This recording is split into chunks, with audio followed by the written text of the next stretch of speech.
Everyone, welcome to our channel ঝাল মিষ্টি হেসেল। কেমন আছেন আপনারা? আমি ভালো আছি।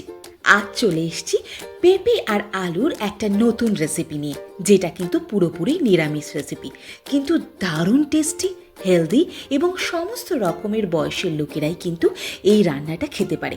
এই রান্নাটা কিন্তু খুব কম সময়, কম অয়েলে হয়ে যায় ছটপট করে। তাহলে চলুন শুরু করা যাক।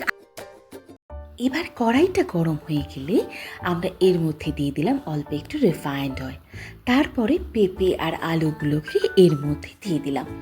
আমি কিন্তু পেঁপে আর আলুগুলোকে ডুম করে কেটে প্রেসার কুকারে 2টো সিটি দিয়ে নিয়েছিলাম, যাতে খুব ছটপট করে আমার রান্নাটা হয়ে যায় এবং লাঞ্চ বক্সের জন্য প্রিপারেশনটা যেন চটপট করে রেডি হয়ে যায়। এরপরে দিয়ে দিলাম হলুদ গুঁড়ো আর লবণ। এবার সমস্ত জিনিসকে একসাথে মিশিয়ে আমরা এটাকে একটু ফ্রাই করব।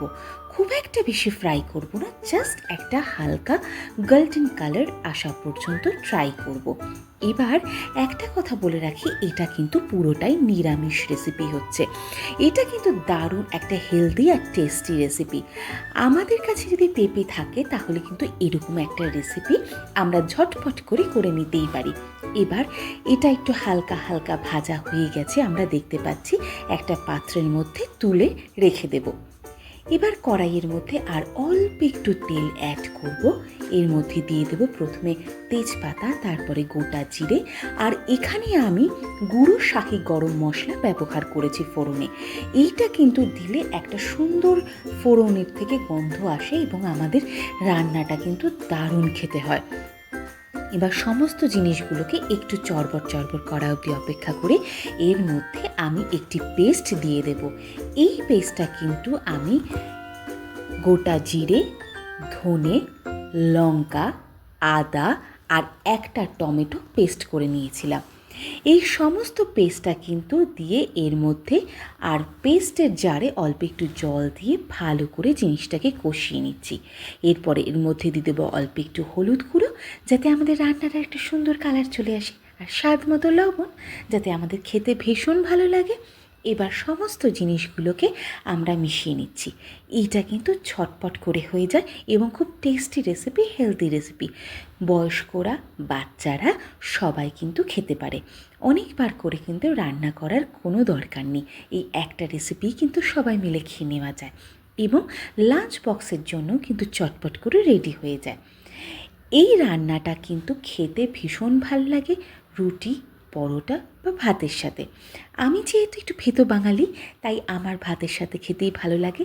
আমি কিন্তু ভাতের সাথেই খেয়েছিলাম। ভাতে কিন্তু দারুণ লাগে খেতে। মশলাটা ঠিক এইরকম একটা পর্যায়ে চলে আসলে আমরা যে পেঁপে আর আলুটা ভেজে রেখেছিলাম, সেই পেঁপে আর আলুটা মশলার মধ্যে দিয়ে দিলাম। এবার সমস্ত জিনিসগুলোকে আমরা একসাথে মিশিয়ে একটু কষিয়ে নেব। দেখবেন মশলার সাথে যখন এগুলো কষাবেন একটা সুন্দর গন্ধ আসবে, যা কিন্তু ভীষণ ভাল লাগে। এবার পুরো জিনিসটাকে কষানোর জন্য আমরা সমস্ত কিছুর সাথে মিশিয়ে নিলাম। এবার ঠিক এরকম একটা পর্যায়ে কষে গেলে যখন আমরা দেখব মশলাগুলোর সাথে সবজিগুলো কষে গেছে, তখন মিক্সিং জারে যে অর্ধেকটা জল ছিল সেই জলটা এর মধ্যে দিয়ে দিলাম। এবার যেহেতু এইগুলো আমরা প্রেসার কুকারে একটু কুক করে নিয়েছিলাম, তাই বেশি জল দেব না, একদম অল্প জল দেব, না হলে খ্যাটাপ্যাটা একটা হয়ে যাওয়ার সম্ভাবনা থেকে যায়।